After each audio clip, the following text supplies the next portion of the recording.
hipótesis personal mía, que es la del capitalismo neobarroco, y voy a adoptar como punto de partida la filosofía de Bolívar Echeverría, un filósofo ecuatoriano, naturalizado mexicano, que desarrolló su carrera académica fundamentalmente en la UNAM y que falleció recientemente, en 1990.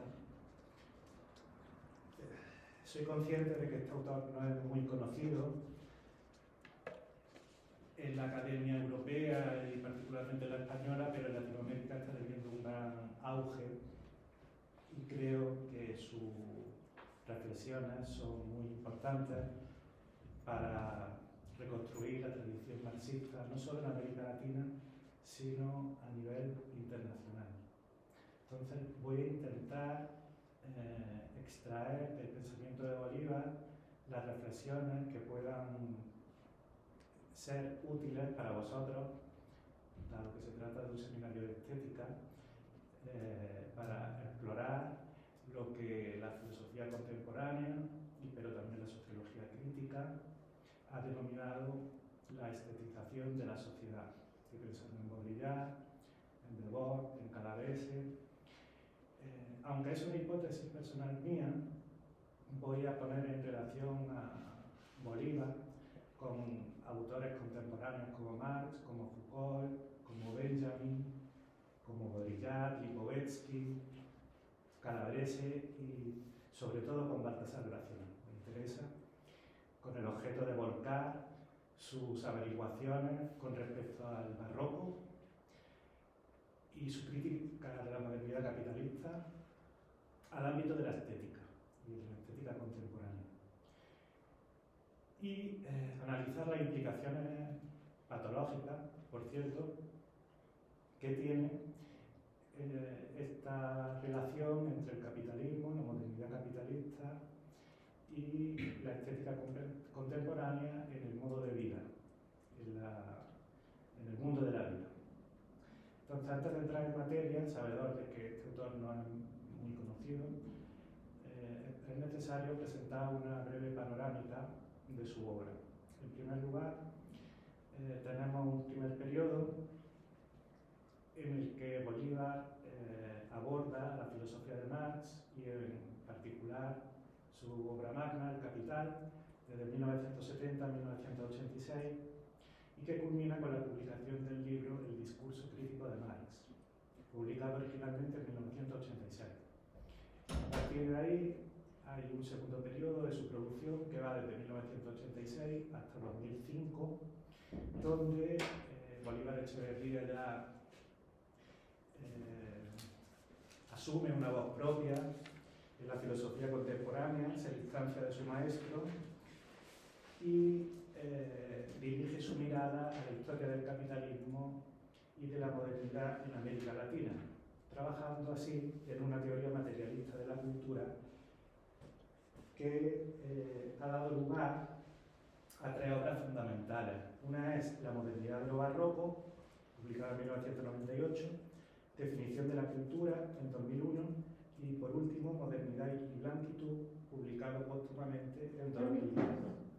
Como digo, es la modernidad de lo barroco la obra que va a centrar mi interés en tanto que es su teoría del barroco en perspectiva histórica, es decir, a la luz de su pertenencia a la modernidad capitalista, lo que me va a permitir explorar ese fenómeno contemporáneo que Lipovetsky ha denominado capitalismo artístico, la estetización de la sociedad y sus implicaciones patológicas en el mundo de la vida. Bueno, en su empeño por revitalizar la tradición marxista y la teoría crítica en América Latina, Bolívar Echeverría erige la formación y la expansión del modo de producción capitalista como el verdadero motor de la modernidad. Es decir, la modernidad adquiere una característica específica cuando se encuentra sobredeterminada por el hecho capitalista, más allá de otros fenómenos decisivos en la formación de la modernidad, como puede ser la muerte de Dios, anunciada por Nietzsche precisamente en el mercado. y el racionalismo triunfante, pero también los hallazgos de la nueva ciencia, la ruptura de la unidad religiosa, etcétera, etcétera. Entonces, para desarrollar, aunque sea mínimamente, la crítica de Bolívar a la modernidad capitalista, es necesario abordar la revisión que realiza de la obra de Marx y fundamentalmente de su concepto de valor de uso. En el pensamiento de Marx, el concepto de valor de uso hace referencia a la forma natural de los objetos predominante en el consumo individual y tiene una doble consistencia, una consistencia material y una consistencia práctica. Son consistencias objetivas en la medida en que determinan la vida social.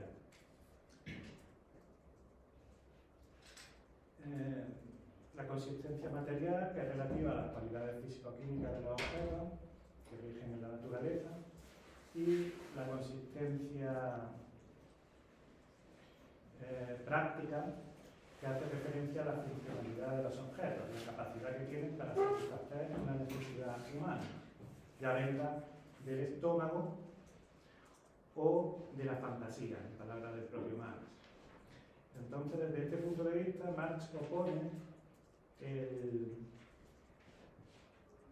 el valor de uso, que es la forma objetiva propia de la vida capitalista, al valor de cambio, en la que dejan de ser funcionales los objetos para convertirse en objetos de consumo y desecho, es decir, se convierten los objetos propiamente en mercancías y posibilitan la creación de plusvalor en el proceso de producción, en la acumulación de capital. Pues bien, Bolívar corrige a Marx y matiza que el valor de uso no solo hace referencia a esa pluralidad cuantitativa de los objetos, sino que también alude a la forma natural de la vida humana, que se despliega en las afueras del mercado. Y esta naturalidad es preexistente, nos dice Bolívar, al capitalismo mismo. Esto ha generado crítica malintencionada, a mi juicio, a esta visión de la forma natural de vida, según las cuales sería una categoría metafísica, que haría referencia a una sustancia o al anclaje de la vida humana en una naturaleza fija, en un fundamento normativo. Sin embargo, para Bolívar la forma natural se refiere exclusivamente a la necesidad que tiene el ser humano para autotrascenderse, es decir, para construir su forma en un acto de trascendencia de lo otro, a partir de las protoformas que se encuentran en la naturaleza. Desde este punto de vista, la forma natural de vida, nos dice Bolívar, es la forma de autoafirmación e identificación del ser humano en aras de determinarse, poniendo en vigor de este modo su subjetividad, es decir, su condición de ser libre. En ese acto de transnaturalización, el ser humano pone en vigor su libertad. En palabras de Bolívar, en Modernidad y Blanquitud, la forma natural se define, cito, como el principio de coherencia que deriva de la praxis de autorreproducción de un sujeto cuya libertad se realiza en la autotransformación, en la creación o recreación tendencialmente democrática de una forma para sí mismo, en correspondencia con las posibilidades de hacerlo que se abren para él en lo otro o la naturaleza. Aclarando a continuación que es en la democracia donde se verifica la diversidad cualitativa de las formas de vida que confluyen en la realización comunitaria de la autarquía y de la autonomía políticas. Es decir, que el acto de transnaturalización al que hace referencia Bolívar le es consustancial la dimensión social y política del ser humano, contra el pensamiento liberal clásico, según el cual los seres humanos serían átomos aislados, que se construyen a sí mismos de forma autónoma. Bolívar considera que el ser humano no sería tal y no podría desarrollarse fuera de la comunidad. Como decía Aristóteles, el hombre es un politikon, un animal político. Las relaciones sociales nos constituyen en nuestra especificidad y el lugar donde la vida colectiva acontece es el mundo de los valores de uso, lo cual puede resultar a ojos vistas sorprendente porque la categoría de valor de uso es una categoría que hereda Marx de la tradición socialista y de la economía política clásica, y es una categoría fundamentalmente individualista y utilitaria.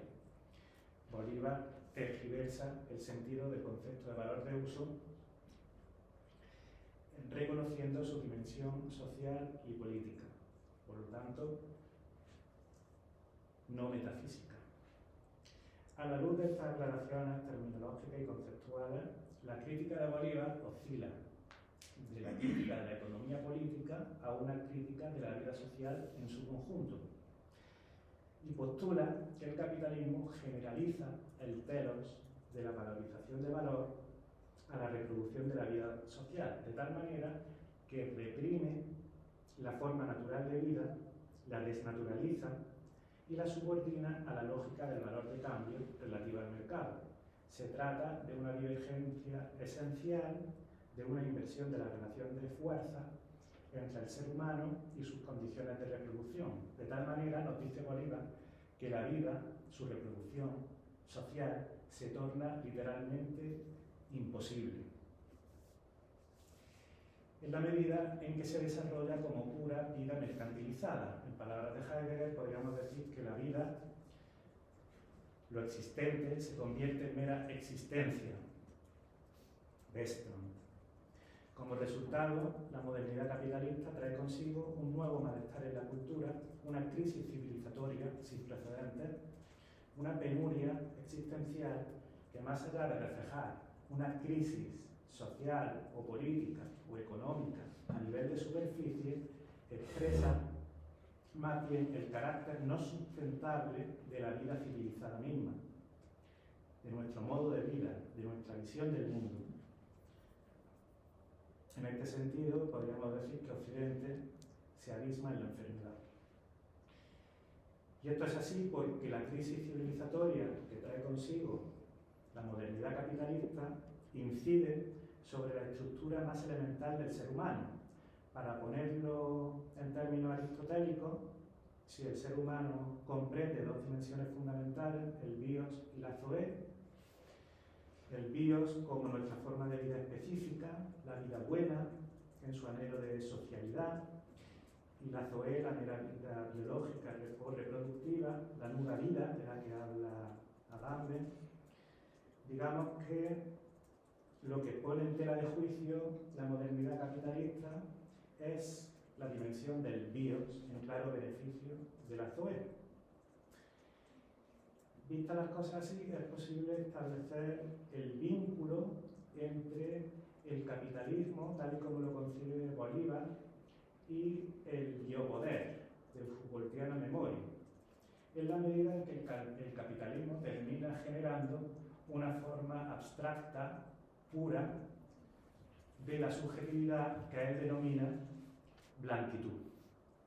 El capitalismo en Bolívar no debe ser entendido como un modo de producción, sino como un proyecto civilizador de largo alcance que pivota sobre la constitución de subjetividades como principal mecanismo para perpetuarse al infinito. Se trata, por tanto, de un modo de producción biopolítico. En palabras de Harry Negri, Foucault define el biopoder como, cito, una forma de poder que regula la vida social desde su interior, siguiéndola, interpretándola, absorbiéndola y rearticulándola. El biopoder, pues, se refiere a una situación en la cual el objeto del poder es la producción y reproducción de la vida misma. Fin de cita. En definitiva, hablar del biopoder es hablar de la estatalización de la vida, entendida en un sentido biológico, de tal manera que entra en el campo de acción del saber y del poder. Y, por otro lado, el biopoder sustituye el viejo poder o el viejo derecho del soberano de hacer morir o dejar vivir por un poder continuo y científico, el de hacer vivir o dejar morir. En Vigilar y castigar, Foucault define el biopoder en los siguientes términos. El poder es cada vez menos el derecho de hacer morir y cada vez más el derecho de intervenir para hacer vivir, y de intervenir sobre la manera de vivir y sobre el cómo de la vida. A partir de este momento, entonces, en que el poder interviene, sobre todo en este nivel, para ampliar la vida, para controlar los accidentes, lo aleatorio, las deficiencias, de golpe la muerte, como término de la vida, es evidentemente el término, el límite, el extremo del poder. Aquí es posible, como digo, establecer un diálogo, complementar la teoría de Bolívar con la visión Foucaultiana del biopoder. Es posible desarrollar esta conexión a la luz de modernidad y blanquitud.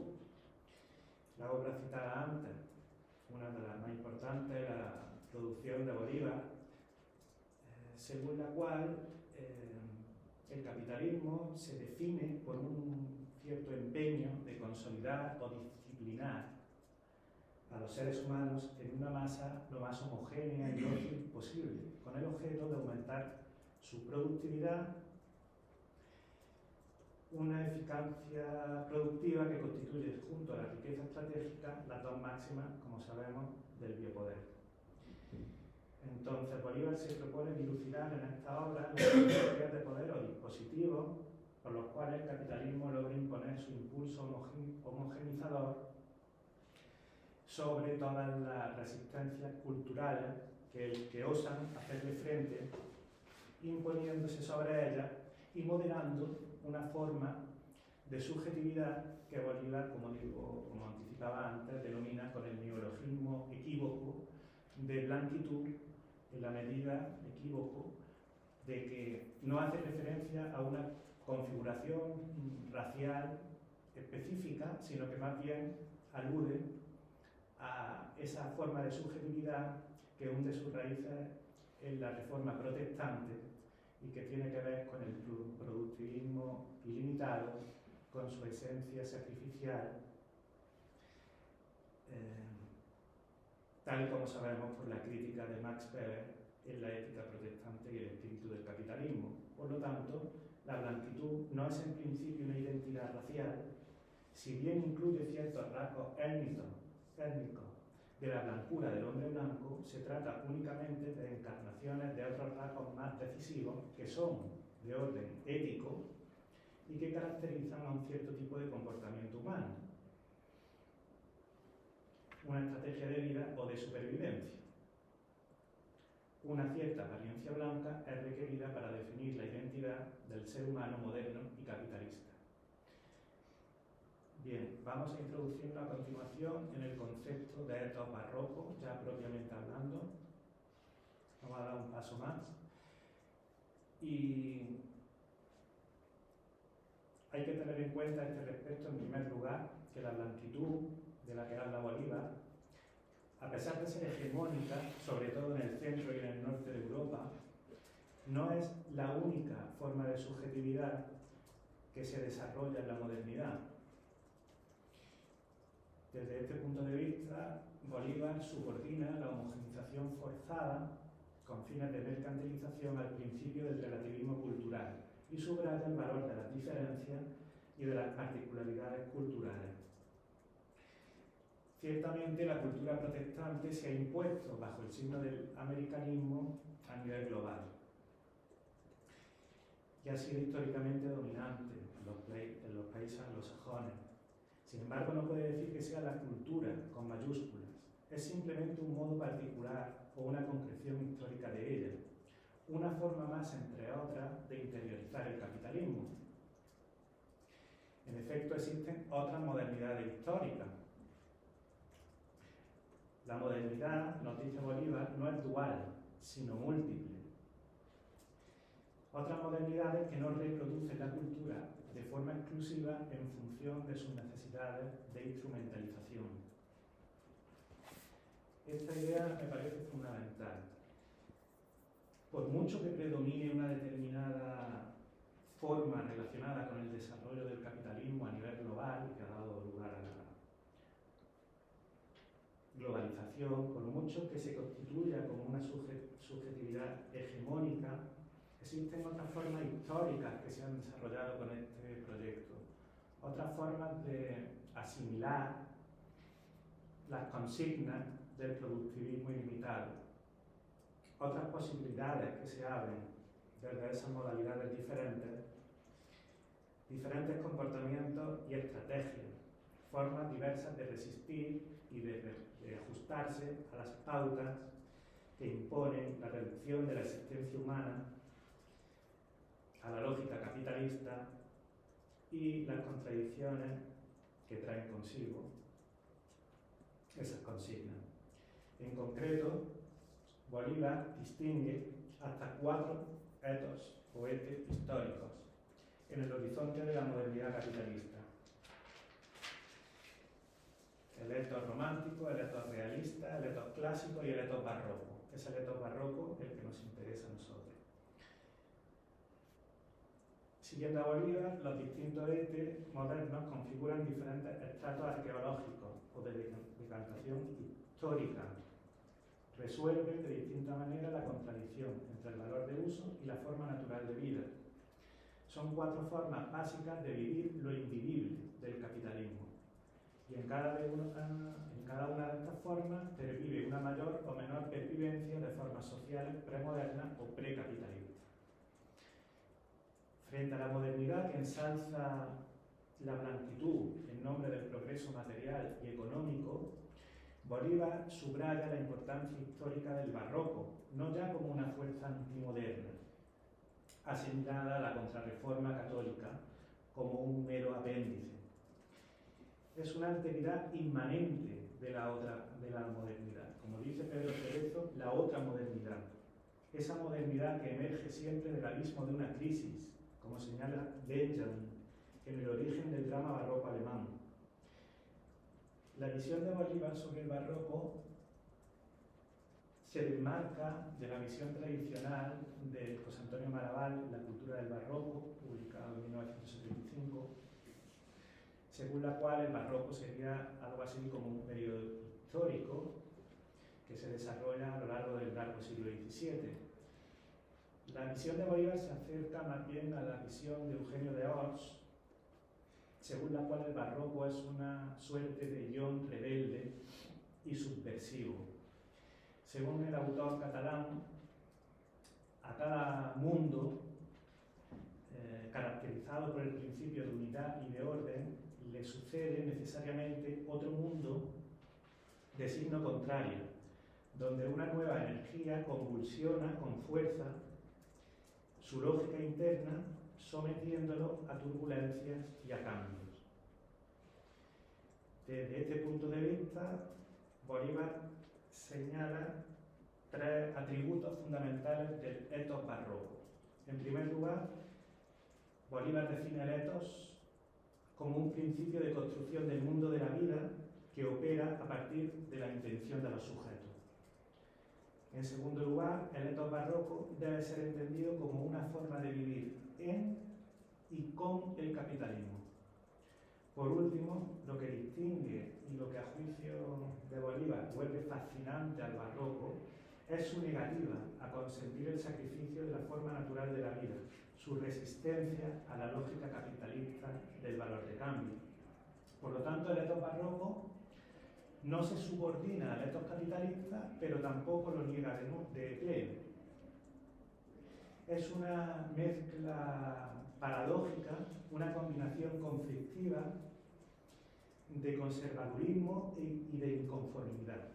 Es conservador porque no se revela abiertamente y porque reivindica formas tradicionales de goce. Y es inconforme porque no se somete completamente a la lógica del capital, al sacrificio de la calidad de vida por la ganancia obtenida por propietarios de medios de producción. Entonces el etos barroco, lejos de asimilarse a un quietismo indiferente o un abandono del mundo, lo que hace es tomar partido simultáneamente por la lógica de valor y por la forma natural de vida. Decide los dos contrarios a la vez.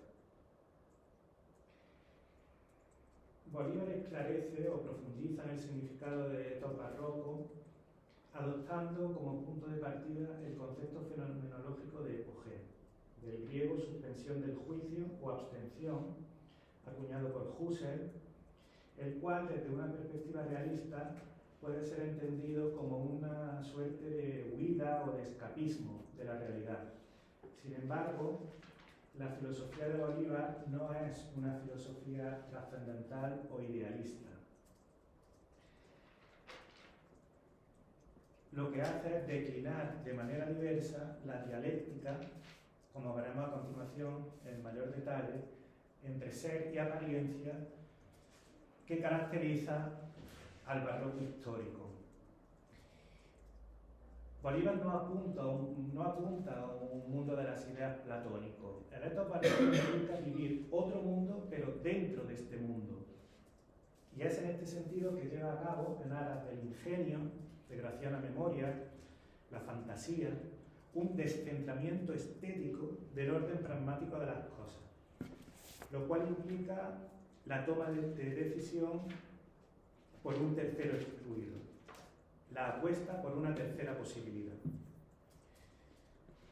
El etos barroco trae consigo una realidad de segundo nivel, un teatrum mundi, un drama escénico global, como sabemos por el barroco histórico, donde se hace posible trascender, propiciando el cultivo de la forma natural de vida. La experiencia estética del etos barroco crea o inventa un sentido dentro del vacío y de la ambivalencia.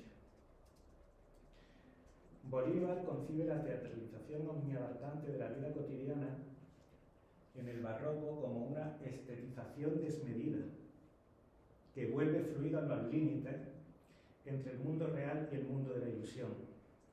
Esta estetización desmedida debe ser entendida como una desviación esteticista de la energía productiva en la construcción del mundo, donde el disfrute de lo bello se constituye como el valor supremo e implica, esto es importante, una transformación decisiva, radical, de la temporalidad del tiempo. Según Bolívar Echeverría, toda existencia humana se cifra o incorpora una contradicción, o mejor dicho, una combinación, un entrecruzamiento particular de carácter tensional entre el tiempo productivo o tiempo de la rutina y el tiempo extraordinario. El tiempo de la vida pragmática, de la producción y del consumo de bienes, cuando nos limitamos a ejecutar el código social establecido en la vida social, ese es el tiempo de lo cotidiano, mientras que el tiempo de lo extraordinario son esos momentos en los que la subsistencia misma de la vida social se pone en cuestión y la existencia se convierte en una existencia en ruptura. Existencia en ruptura quiere decir aquí una suerte de irrupción, de aparición, de estallido en la dimensión imaginaria de la vida, que es el reino de la cultura, el mundo de los valores de uso, el mundo de la vida. La dimensión del gasto ultrafuncional, de la explotación del dispendio, del derroche, de oportunidades vitales, en el sentido de Bataille. El tiempo de la ruptura se opone, desde este punto de vista, al tiempo de lo extraordinario, donde impera la funcionalidad perfecta y la productividad implacable que caracteriza a la vida puramente animal, como sostiene el propio Bataille. Pues bien, una de las principales premisas de la modernidad capitalista es reducir al máximo posible los momentos de la ruptura, intercalándolos de manera testimonial en el tiempo dedicado casi por completo a la producción de mercancías y la reproducción de la fuerza de trabajo, bajo el supuesto de que la vida rutinaria puede y debe desvincularse de la forma natural de vida. En cambio, Bolívar pone en valor el tiempo improductivo de la ruptura, manifestando su inseparabilidad respecto al tiempo productivo de la rutina en la existencia cotidiana. En la cotidianidad doméstica y en sus tiempos, el etos barroco puede crear, poner un sentido, valorizar su vida, hacer vivible lo invivible del capitalismo. Esta existencia ruptura tiene tres esquemas diferentes, según Bolívar, que tienen un mismo denominador común, sin embargo, a saber, la anulación y el restablecimiento del sentido del mundo de la vida. Se trata del juego, de la fiesta y de la experiencia estética. En primer lugar, la experiencia del placer lúdico, que consiste en la percepción de que el código no es algo natural o dado de suyo, de tal manera que la necesidad y el azar se tornan intercambiables. En segundo lugar, tenemos la experiencia afectiva, donde a través de la ceremonia ritual se pone en entredicho la existencia misma del código, de tal manera que la existencia logra, aunque solo sea temporalmente, una existencia plena de la vida y del mundo de la vida, en la medida en que sustituye el orden de lo real o de la conciencia objetiva por el ámbito de lo imaginario y de lo fantástico. En el siglo XVII, la modernidad capitalista expulsa a la religión de la esfera económica y, por lo tanto, consecuentemente, Bolívar reivindica la experiencia estética como la experiencia más adecuada, como la experiencia en ruptura más indicada para procurar la humanización de la vida rutinaria en el capitalismo. Si bien es cierto que, como advierte expresamente Bolívar, la estetización barroca, cito, debió llevarse a cabo dentro del ámbito abierto por el programa de la Iglesia post-tridentina, destinado a revitalizar el ritual y las ceremonias desfallecientes del catolicismo. La estetización barroca tiende a ser una estetización de la fiesta religiosa, de sus ceremonias y sus ritos, de los lugares y los objetos de su realización. Fin de cita. Y esto hasta tal punto de que Argan afirma que el periodo que se conoce con el nombre de barroco puede definirse como una revolución cultural en nombre de la ideología católica. Fin de cita. El propio Bolívar no puede mostrarse más elocuente a este respecto cuando sentencia que el proyecto de la Iglesia post-tridentina resulta ser, él también, y sobre todo él, un proyecto barroco. De manera tal que la socialidad inherente a la forma natural de vida se configura como una experiencia de goce estético auspiciada por la Iglesia contrarreformista en cuanto a instancia identificadora y socializadora. La pregunta es, ¿cómo debemos entender esta experiencia de goce estético?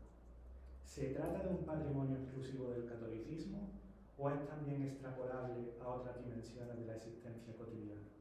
¿Es un fenómeno circunscrito al largo siglo XVII o alcanza su eco de alguna manera en la actualidad?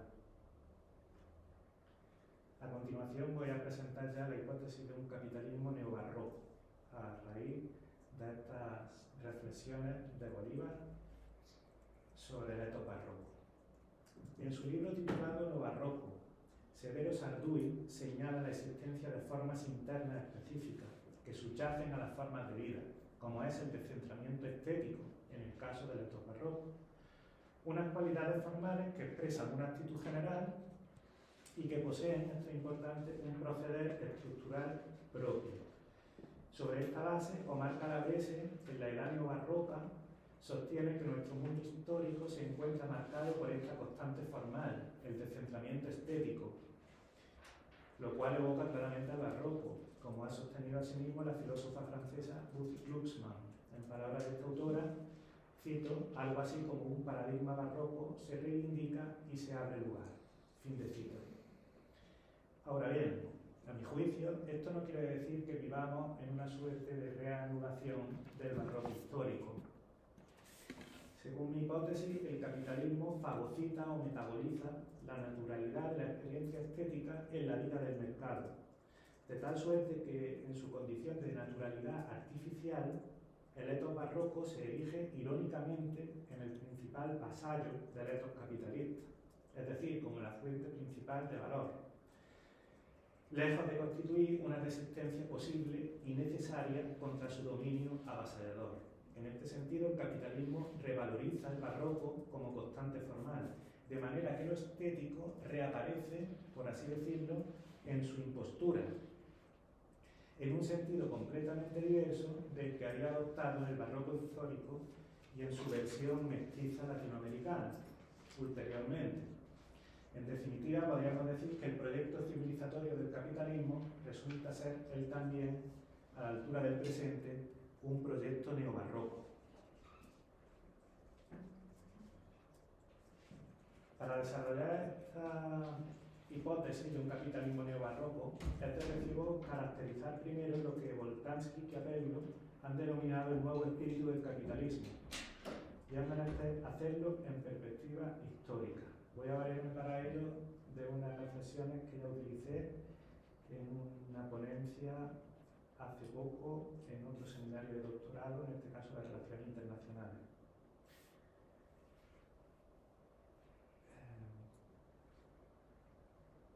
Es bien sabido que el capitalismo a lo largo del siglo XX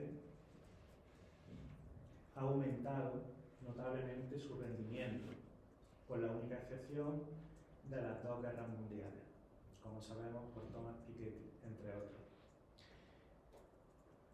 La crisis del petróleo de 1973 provocó un estancamiento de la producción sin precedentes que puso en tela de juicio el modelo fordista. Y para superar esta crisis de legitimidad, el capitalismo se vio obligado a revolucionarse, por así decirlo, mediante la apropiación de recursos y de fuerza de trabajo más eficiente, o bien extendiendo las relaciones capitalistas de una manera más extensa, mucho más vasta. Bolívar Echeverría, en la americanización de la modernidad, un texto publicado de forma póstuma por sus discípulos de la UNAM, la expansión planetaria del ethos protestante o capitalista, es decir, la blanquitud, la forma de vida hegemónica en Occidente, se corresponde con lo que denomina una occidentalización experimentada por las sociedades periféricas. El marxismo ortodoxo interpreta esta occidentalización en términos meramente economicistas, de tal manera que este fenómeno sería un sinónimo, sería equivalente a un intercambio desigual y a un deterioro de los términos de intercambio. Sin embargo, esta visión reduce unilateralmente el análisis al nivel infraestructural, y con lo cual se revela mecanicista y adialéctica. En realidad, el principal efecto de la occidentalización, a mi juicio, concierne al plano de lo supraestructural, y se trata particularmente del americanismo, definido como el estilo de organizar la vida social dominante en los Estados Unidos de América. Sin embargo, el americanismo, así entendido, ha llegado a imponerse como la identidad franca o universal, que deben asumir no solamente los habitantes de las sociedades norteamericanas, sino todos los habitantes del planeta. Se impone, por tanto, un nuevo imperio planetario, la unificación del mundo. En palabras de Bolívar, más que la idiosincrasia de un imperio, el americanismo ha sido el imperio de una idiosincrasia.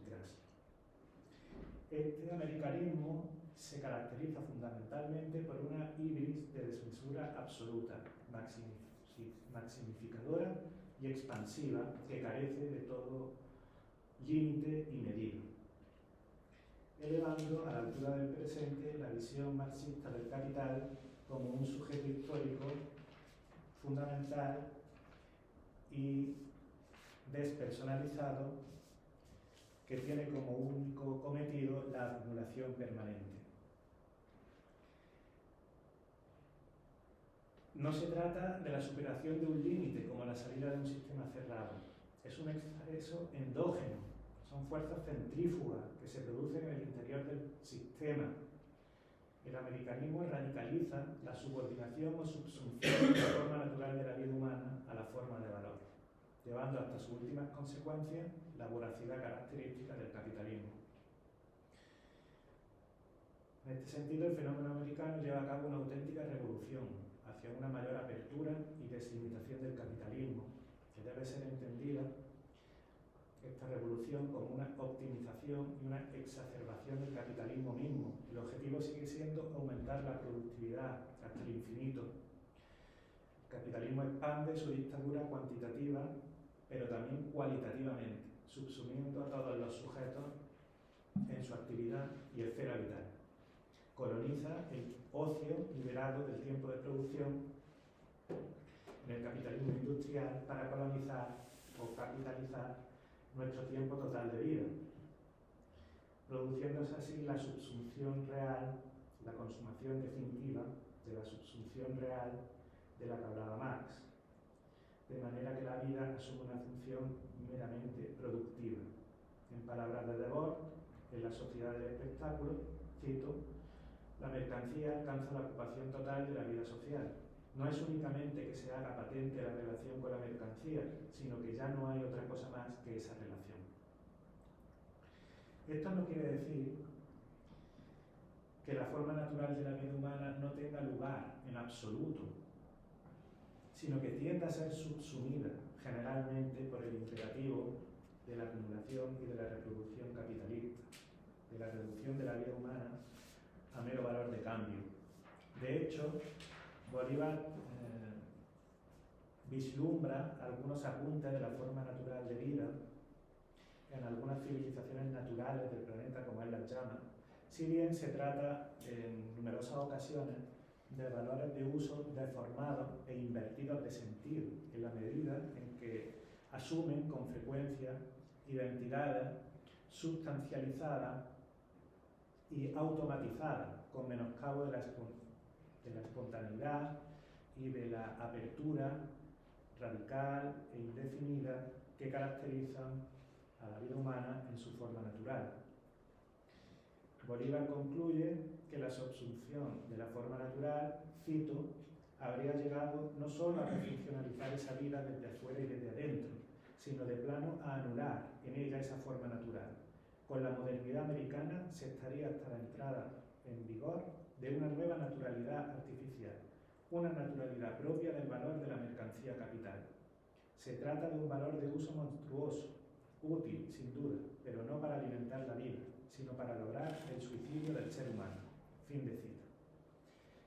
Bien, llegado a este punto, el objeto de mi intervención en lo sucesivo será poner de manifiesto las implicaciones de la americanización de la modernidad, el nuevo espíritu del capitalismo, en el mundo de la vida contemporánea a la luz del fenómeno de la estetización de la sociedad. En su célebre texto titulado La obra de arte en la época de la reproducibilidad técnica, Benjamin ha puesto de manifiesto que el arte y la cultura son dimensiones esenciales para construir una nueva subjetividad histórica, para llevar a cabo la revolución anticapitalista y albergar un nuevo comienzo. Pues bien, a la luz de esta tesis de Benjamin, Adorno y Horkheimer llevan a cabo una reconceptualización de la cultura predominante en la modernidad capitalista, según la cual el capitalismo, digamos que se anticipó a la propuesta de Benjamin justamente para que el arte y la cultura no se constituyeran como espacios de libertad, por decirlo con Foucault.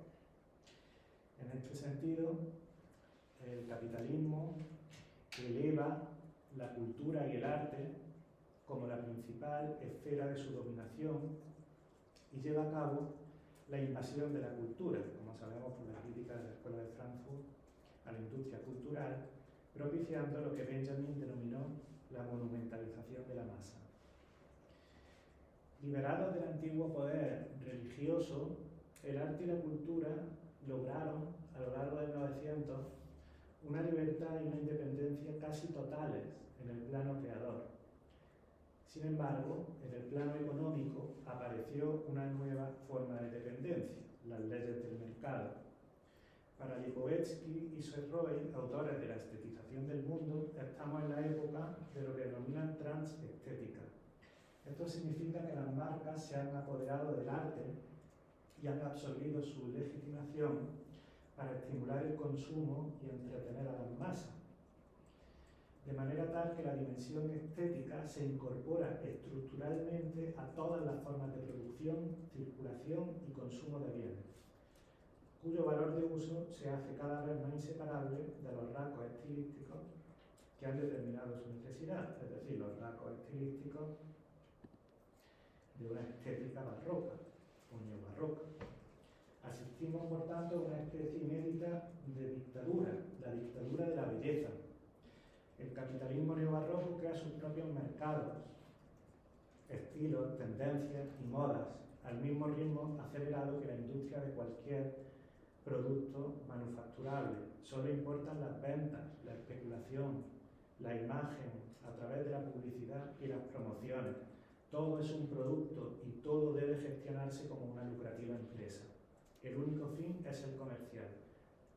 Lo que triunfa ahora es el arte para el mercado, sentencian Lipovetsky y Serrobel. El imperio de lo estético determina en el universo de los productos y del consumo la victoria del capitalismo neobarroco. Se hace inteligible desde esta perspectiva el fenómeno de la desilusión estética, tal y como ha sido concebido por Baudrillard. Esto es como una suerte de duelo estético y de melancolía general por la imagen y por el imaginario, en la medida en que el capitalismo extermina lo real por su doble. De tal manera que acaba con el juego de la ilusión, mediante el juego de la reproducción. Con el juego de la ilusión me refiero a la ilusión del arte en el etos barroco, la ilusión de inventar otra escena, de oponerse a lo real y de transfigurarlo, la ilusión que inventa otro juego y otras reglas del juego. Entonces, dice Baudrillard, el genio maligno de la mercancía sustituye al arte, que deja de tener existencia propia, desaparece como actividad específica.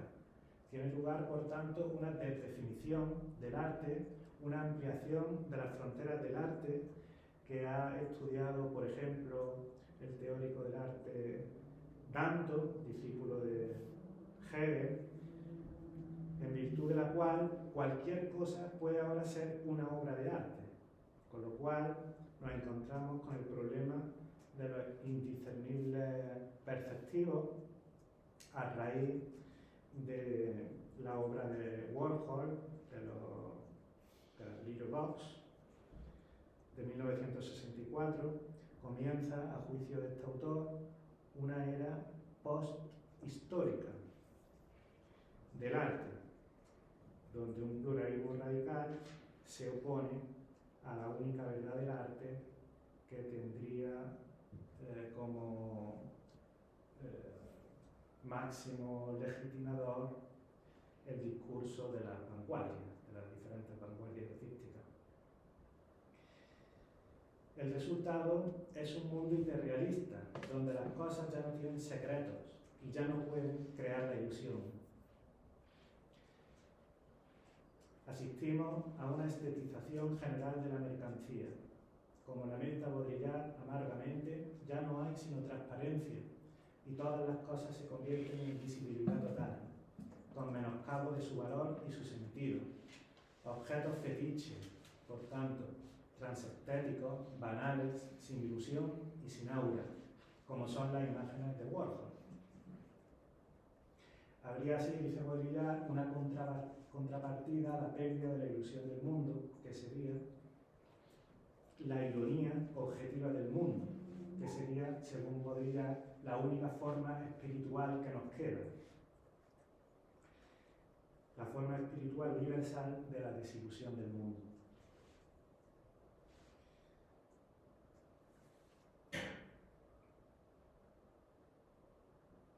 Pero no es la problemática del fin del arte lo que constituye el principal interés de mi intervención, sino más bien, como ya anunciaba desde un principio, las implicaciones en el mundo de la vida de este fin del arte, a raíz de ese fenómeno que podríamos denominar como estetización de la sociedad. El capitalismo neobarroco no debe ser entendido como un simple modo de producción, en el sentido de Marx. también la del capitalismo artístico sería una verdadera y propia economía política, porque no se limita a generar valor, sino que crea también el sujeto más idóneo para la reproducción de la atmósfera en la que el entero proceso se convierte en natural. El capitalismo artístico o neobarroco se naturaliza como el único mundo posible. A la altura del presente, el capitalismo se erige como un proyecto de civilización en sentido estricto, dando lugar a una suerte inaudita de estetización de la vida cotidiana en su conjunto, allí donde se articulan la mentalidad, los deseos, las aspiraciones de las mismas fuerzas productivas. El arte se infiltra en la industria, en todos los intersticios del comercio y de la vida ordinaria.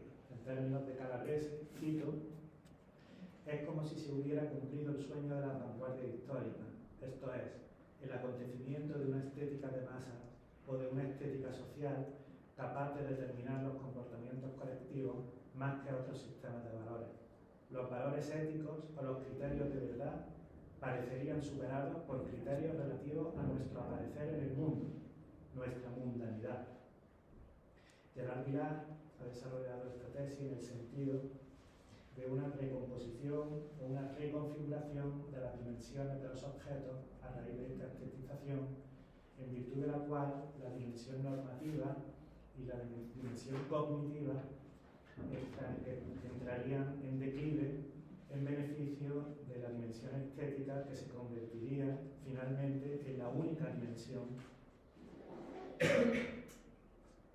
de lo real convertido lógicamente a la forma mercancía, lo cual implica reconocer que lo real se construye por todas partes como imagen que integra en sí una dimensión estético-emocional.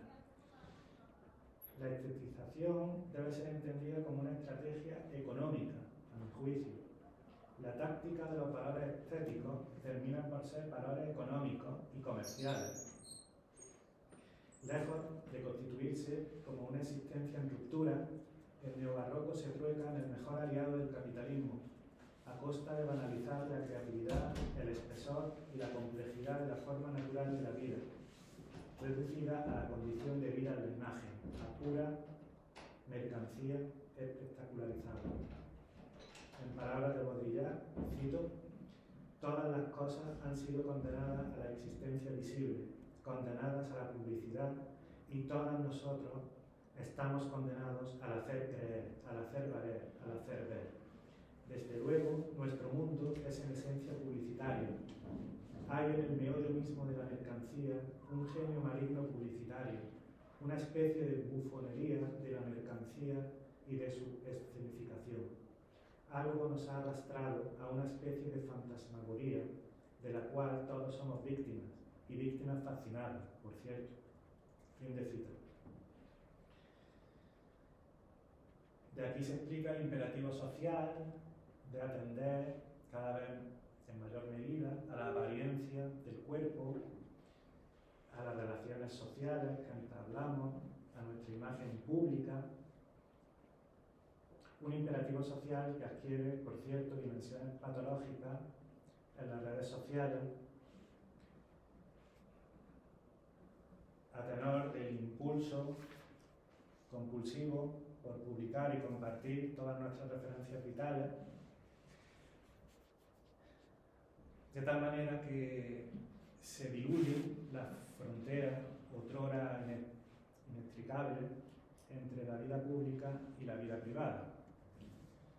Como advierte Calabrese, es fácil denunciar la superficialidad del gusto contemporáneo, que es definido como neobarroco, en la medida en que está ligado a la apariencia, a la piel de los fenómenos, en lugar de ligarse a su esencia o su sustancia. La sociedad de masas se ha convertido en una sociedad de todos, aunque no en el sentido de la equidad social, sino en el de la total espectacularidad de lo social. Fin de cita.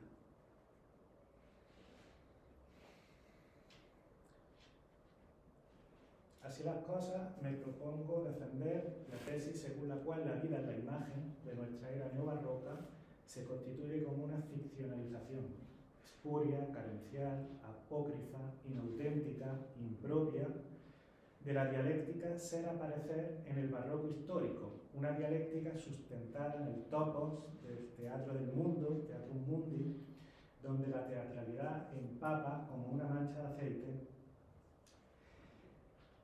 todo el mundo de la vida, de tal manera que toda acción, para ser efectivamente tal, debe ser concebida como escenificación, como simulacro, pero no en un sentido necesariamente espurio. Una estetización de la vida cotidiana, como bien señala Bolívar, que vuelve fluidos los límites entre el mundo real y el mundo de la ilusión. En efecto, el barroco encarna una resistencia a la reducción de la realidad a imagen del mundo que denuncia Heidegger, la modernidad como imagen de la época del mundo, aportando una muy diferente concepción del mundo como representación. En palabras de Bolívar, se trata, cito, de una conversión sistemática de la serie de actos y discursos de la vida rutinaria en episodios y mitos de un gran drama escénico global. Una transfiguración de todos los elementos del mundo de esa vida en los componentes del escenario, la escenografía y el guión que permiten el desenvolvimiento de ese drama. Fin de cita. De aquí la escasa atención prestada por Baltasar Gracián a la comedia de su época, porque el teatro se encuentra más en la vida que en los corrales, con su profundo caleidoscópico teatro del mundo, escenarios, máscaras y papeles alterados, cuando no invertidos. En palabras de Jean Rousset, en el barroco, cito, el teatro desborda el teatro, invade el mundo, lo transforma en una escena animada por la tramoya, lo sujeta a sus propias leyes de movilidad y metamorfosis.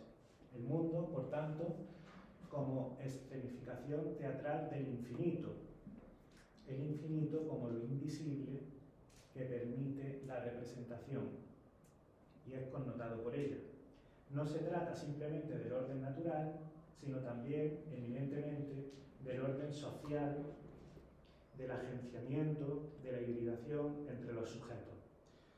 Como señala Pedro Cerezo, de manera que compendia, de manera sumamente sintética y reveladora todo lo dicho hasta ahora, acontecer en el gran teatro social entraña el predominio de la imagen, esto es, del modo de la aparición. Este es el medio mismo de la realización del caudal. Pero donde hay imagen, cuenta inevitablemente el escenario, y así todo pasa en representación, en el escenario social o gran teatro del mundo, a la vista de los otros, con el concurso o recurso de ellos. De ahí la necesidad de darse a ver y de ser visto. Sin este juego, alternante y cambiante de miradas, específico de la sociedad urbana moderna, lo que todavía llama Gracián la corte, no es posible la realidad social y pública del poder. Fin de cita. Siguiendo a Baltasar Gracián, en un mundo eminentemente intersubjetivo y pragmático, pero también engañoso e ilusorio, como el barroco, todo proyecto de realización personal debe regirse necesariamente por una táctica de acomodación a las apariencias. Según Gracián, la vida se concibe como milicia. Con la fórmula de Plauto, el hombre es un lobo para el hombre. Gracián es plenamente consciente, sin embargo, de la relevancia que tiene la vida en sociedad, porque sin el reconocimiento ajeno, todo empeño por encarnar la perfección sería en vano. En este sentido, ensalza Gracián la importancia de la apariencia para trascender, pues, cito, por la corteza del trato sacamos el fruto del caudal, que aún a la persona que no conocemos, por el porte la juzgamos. Fin de cita. El aforismo 130 de su oráculo manual no puede mostrarse más elocuente al respecto. Cito, hacer y hacer parecer. Las cosas no pasan por lo que son, sino por lo que parecen. Valer y saberlo mostrar es valer dos veces. Lo que no se ve es como si no fuese. No tiene su veneración la razón misma donde no tiene cara de tal. Son muchos más los engañados que los advertidos. Prevalece el engaño y júzganse las cosas por fuera. Hay cosas que son muy otras de lo que parecen. La buena exterioridad es la mejor recomendación de la perfección interior. Fin de cita. Junto al saber hacer, más importante si cabe es el hacer saber, lo cual implica saber aparecer, o mejor aún, saberse vender. De aquí la necesidad imperiosa de disfrazarse, donde el disfraz señala, entendido como artificio, en el sentido graciano del término, una verdad, pero no la verdad, tal y como refleja el uso latino del término persona, del griego prosopon, en virtud del cual la máscara de teatro identifica a la persona con el papel que representa.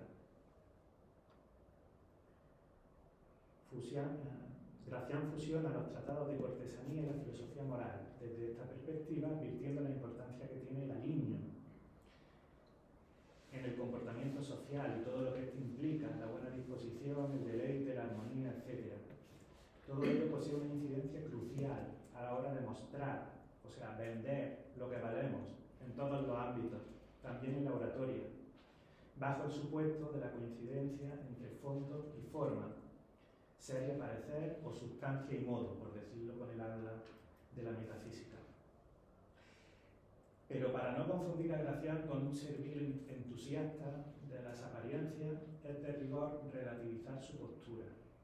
Como señala acertadamente Pedro Cerezo en Homo Duplex, allí donde hay aparecer, y más en una sociedad como el barroco, donde importa tanto la reputación obsesionada por el qué dirán, donde se hacen necesarias todo tipo de cautelas en nuestro ser en el mundo, ocultaciones, disimulos, etc., siempre cabe el peligro de que el aparecer se convierta en un mero aparentar.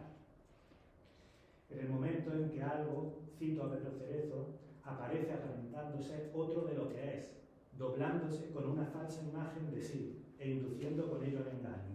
Fin de cita. Se entiende en este sentido la tesis de Jankelevich, intérprete de Gracián, para quien las apariencias consisten precisamente en parecer sin ser, como un petit être, en la medida en que transforman el ser en lo que parece, camuflando la verdad como los aceites que rejuvenecen. En palabras de Heidegger, cito, al ser mismo, en cuanto a parecer, pertenece la apariencia. El ser, en cuanto a apariencia, no es menos poderoso que el ser como desocultamiento. El aparentar acontece en el ente mismo y con éste, pero el aparentar no solo deja aparecer al ente como éste propiamente no es, no solo desfigura al ente del que es apariencia, sino que se oculta a sí mismo en cuanto a apariencia, en la medida en que se muestra como ser. Fin de cita. Debord, en la sociedad del espectáculo, desarrolla contemporáneamente esta opacidad mistificadora como una conversión de la vida en espectáculo, en lo que constituye, a mi juicio, un elemento central del capitalismo neobarroco. De tal suerte que la representación, la imagen, la puesta en escena, ha suplantado a la realidad en todos los estratos de la praxis. Cito a Debord. Autoexposición autonomizada, volcada sobre sí misma y sus propias inferencias inmanentes, sustituyendo el movimiento propio de la praxis social. Lo espectacular no es lo que posee grandeza, lo valioso desde sí, sino la vida misma de la imagen, separada de la existencia. En el fondo, negación de lo que es y afirmación de lo que no es. Vicente Verdú ha desarrollado esta tesis de manera creativa en El estilo del mundo, la vida en el capitalismo de ficción, un libro que recomiendo encarecidamente. Desde este punto de vista, la escenificación autonomizada de la que habla Debord designa una doblez o ambigüedad, entendida como una estructura dual, pero no bajo la forma de un conflicto, sino de una duplicidad. La duplicidad constituye una doblez cuando implica dos movimientos contrarios y la dirección se vuelve equívoca de manera consciente. De manera tal que el hombre, en palabras de Gracián, se vuelve ambiguo y contrario, o hipócrita, fraudulento y engañoso. Y su existencia discurre en el juego social de las máscaras, En palabras de Jan Kelevich, cito, se instala deliberadamente en el gabinete mágico de las vanidades y de los encantos, las ilusiones de los espejos, las quimeras del fuego, las ligeras sombras y las opiniones, tan inconsistentes, tan superficiales y tan frívolas como los reflejos, son los objetivos preferidos de su especulación. Fin de cita. Ciertamente existe una ambigüedad fundamental, un pliegue ineluctable entre las acciones y los valores en el universo barroco, entre lo genuino y la fabulación o el fingimiento, en el sentido, advierte Luis Sáez, de un desdoblamiento. Cito al autor granadino. En la exposición de la praxis trágica, lo eterno en el hombre, su ideal abismado en el fondo, es decir, su rostro, se arriesga cobrando forma en la máscara. Entre el fondo rostro y la forma máscara existe una ambigüedad ineliminable, pues el propio fondo del hombre es absconditus para sí mismo, de manera que la apropiación del recobrarse en la lucha y la expropiación enajenadora van de la mano. Por eso, la resolución por la autenticidad, por el sí mismo, es inseparable de un contramismo, es decir, de una simultánea negación, a retrotiempo, de lo que voy siendo y haciéndome. Fin de cita. Sin embargo, existe el peligro de que este desdoblamiento ambiguo e inevitable, que conforman lo que Luis Sáez llama el mismo y el contramismo, se desprendan de su fondo sustancial y entonces el desdoblamiento se convierta en un endoblamiento apócrifo, entendido como una suplantación o mascarada. Ahora bien, la tesis del Debord no significa simplemente que la existencia se vuelva evanescente, sino que también tratamos de autoproteger de manera desesperada esa evanescencia, aunque para ello tengamos que recurrir al autoengaño, evitando en todo momento la acción real. En palabras de Luis Sáez, se sueña que uno hace, se degusta la praxis venidera en su mera anticipación imaginativa, se vislumbra el comienzo de lo nuevo y ese destello queda retenido en la embriaguez que produce. Fin de cita. Es de recibo reconocerlo. Actores de nosotros mismos, fingimos modos de ser que no son el nuestro, ya sea para engañar a los demás o para maquillarnos ante nuestra propia mirada. Pero no es lo extraordinario lo que estimula, lo que excita nuestro deseo de apariencia en la sociedad del espectáculo, sino lo que carece de valor y garantiza de este modo la persistencia del espectáculo mismo. Sentencia de Debord, que los personajes admirados son bien conocidos por no ser lo que son, se han convertido en grandes hombres a fuerza de descender. Fin de cita. En la sociedad del espectáculo, en definitiva, el colmo de la ilusión coincide con el colmo de lo sagrado. Como nota Debord, estamos condenados a vivir en un mundo invertido, en el sentido de que la mentira se ha mentido a sí misma y lo verdadero ya no es más que un momento de lo falso. En este contexto, el hombre de farándula encarna, en su condición de paradigma social, la evanescencia del estar sobre el rastro, que representa la ambigüedad, esa ficción de libertad que oculta, tras las múltiples fórmulas independientes, combinaciones y opciones deluxe o presentaciones del yo, que los dioses menores de la publicidad y del marketing hacen posible, la radical imposibilidad de abrazar una presencia real que todos padecemos en la era de la simulación. Si en el mundo virtual no queda nada de la realidad, ni siquiera su cadáver, es porque no ha muerto, como lo hizo Dios. Simplemente ha desaparecido. Y voy a concluir esta parte, digamos, crítica, donde abordo el potencial crítico del barroco en el presente, para luego pasar a una última parte que me llevará unos 5 o 10 minutos, con el objetivo de incentivar el debate en torno al potencial emancipador que todavía puede tener la experiencia estética propia del etos barroco en esta sociedad del espectáculo. Pero antes de pasar a esta parte, quiero terminar la parte crítica con una cita dice así: de todas las enseñanzas que la vida me ha proporcionado, la más acerba, más inquietante, más irritante para mí ha sido convencerme de que la especie menos frecuente sobre la Tierra es la de los hombres veraces. Yo he buscado en torno, con mirada suplicante de náufrago, los hombres a quienes importase la verdad, la pura verdad, lo que las cosas son por sí mismas, y apenas he hallado alguno. Los he buscado cerca y lejos, entre los artistas y los labradores, entre los ingenuos y los sabios, y he hallado tan pocos, que me ahogo.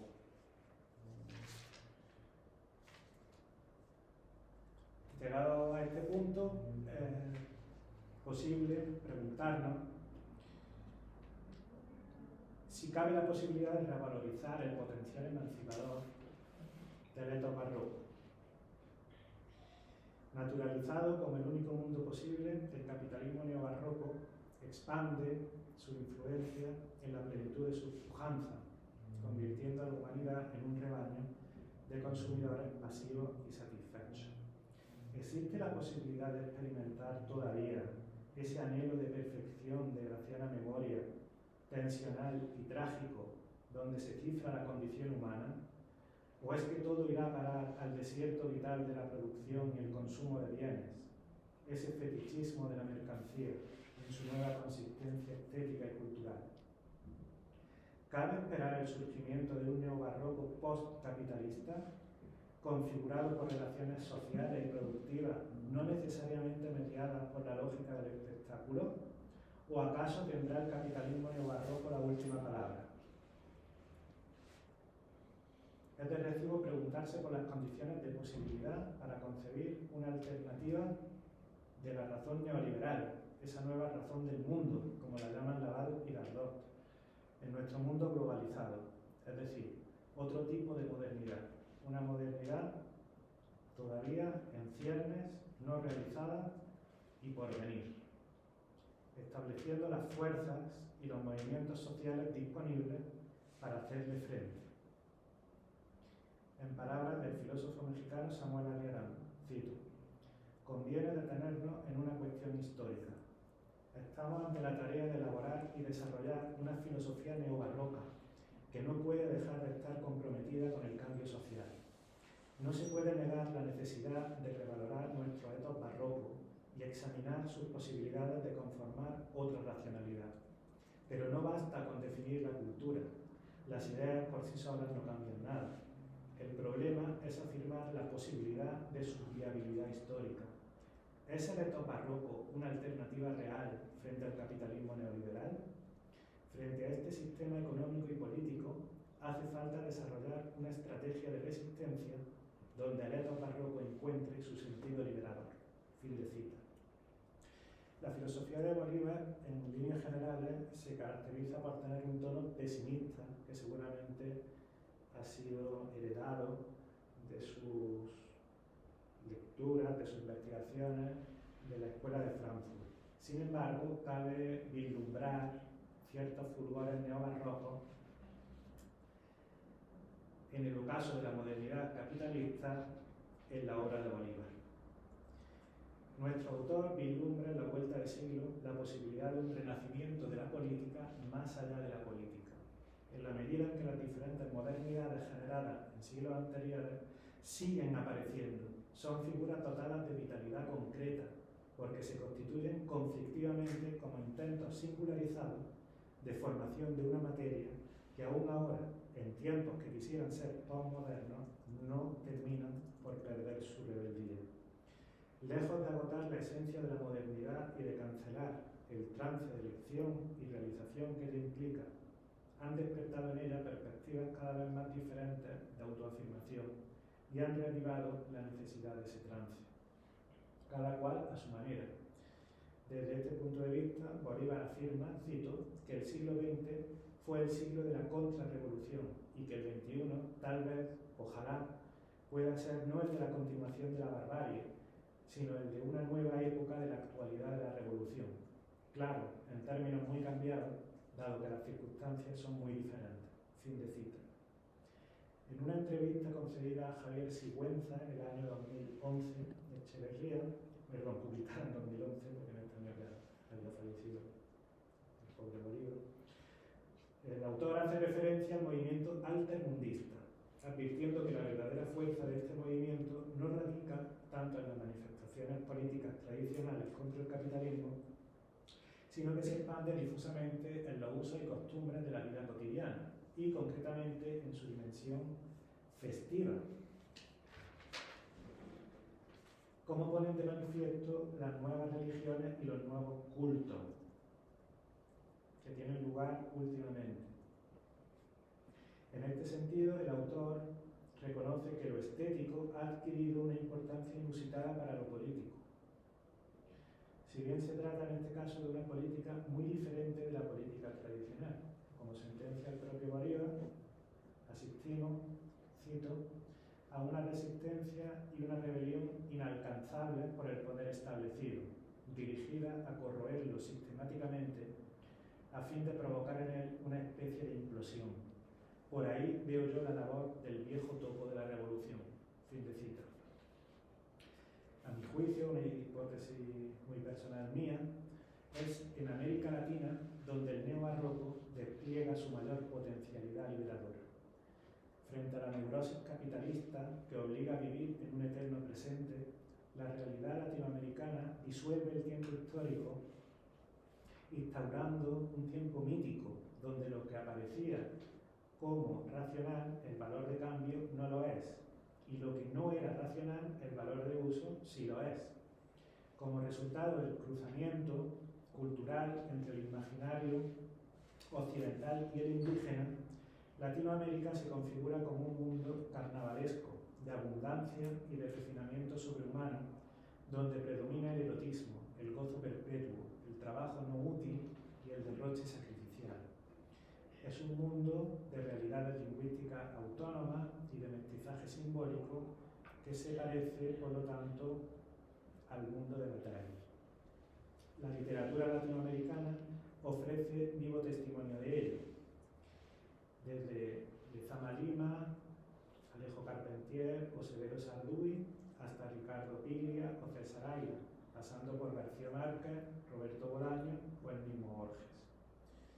En definitiva, el etos barroco latinoamericano, transgresor y mestizo, lleva a cabo una negación de los valores del mundo capitalista, donde no hay tiempo para cultivar la forma natural de la vida humana.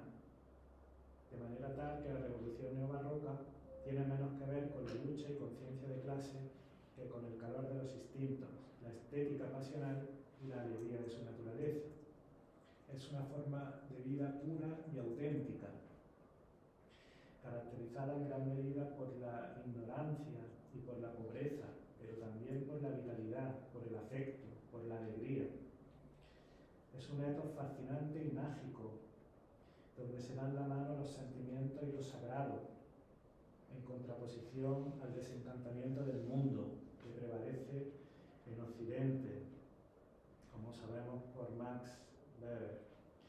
Es una cultura basada en el amor profundo, seguro e insustituible que cristaliza en una forma de vida fundamentalmente conservadora, pero que al mismo tiempo trae consigo, o puede traer consigo, flujos indeterminados con efectos liberadores frente a la lógica capitalista que impone un solo sentido, la lógica del valor de cambio.